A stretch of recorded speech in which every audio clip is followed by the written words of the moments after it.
Hey, it's Andrew with Gamer's Guide to Life, and we're here looking at Orcs Must Die 2. You gotta get excited about it. This is Robot, Jerome Jones, lead designer, sir. Amazing to see you. It's nice to meet you. So, tell us a little bit about this game. Well, we finally added co-op, which is what everybody wanted, so co-op is part of the game now, and you can see the lines here have been crazy all weekend long to play the game, so we're pretty excited about it. Yeah, so a sorceress.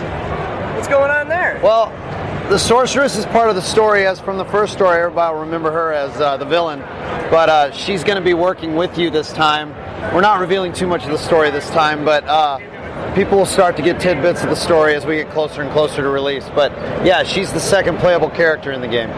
So how many new traps are we looking at here? We're not giving out exact numbers. We have a lot of new traps, a lot of new weapons, a lot of new, and we have a new thing called trinkets. All the old traps and weapons are also in the game because we didn't want to get rid of anything that was good. Everybody's very excited, and a lot of the hardcore guys are very set in their ways, right? So we wanted to keep all that stuff. And so people would play her. We wanted to make sure she could use a lot of the old stuff.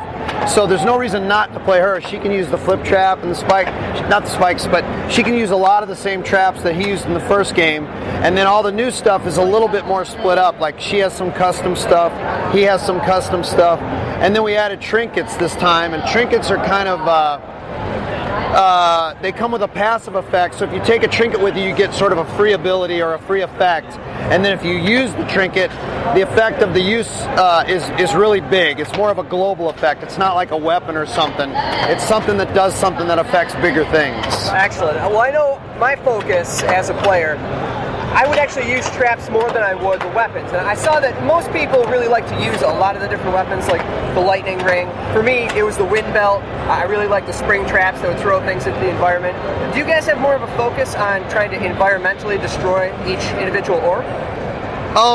You know, we talk about this a lot actually. I want a bigger trap kill ratio than weapon kill ratio in the game. I don't need it to be really a lot bigger, but I go for kind of like a 60-40 traps to weapons. Some of the better players can play with just weapons. Some of them can play with just traps. So it's really important that you can really play however you want. I think the first game was maybe a little closer to 50-50, but we're trying to make this game to where traps are needed and necessary. But again, when guys get so good at the game, sometimes they can play so well, they play so long. Some guys do it with just weapons. Yeah. I like traps. I like to try to get combos and stuff, and that's another thing we thought was really important, is increasing the ways that guys can get combos and making it possibly possible for some of the hardcore combo players to get bigger combos than they've already gotten in the first game.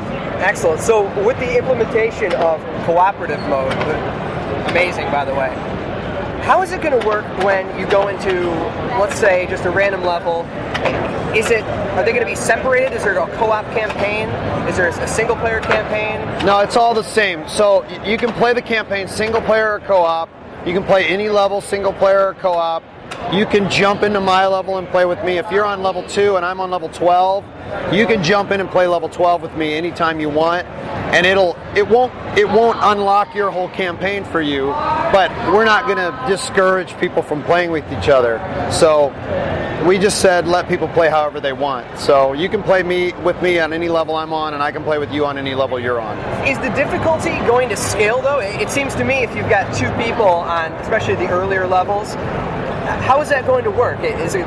Well, there's kind of 2 philosophies in my opinion to co-op gameplay. One is just let it be easier, so people who can't play the level good can have somebody come help them finish something that they might not be able to do. And the other one is make it harder when there's 2 players playing together. Back in the old days when we were doing Age of Empires and some of those other games, we would say, hey, if you need help playing a level, just get a buddy and it's easier to play because you've got a helper. But on this, we're doing it a little differently. We're scaling up the difficulty a little. So when you play co-op, there'll be more creatures.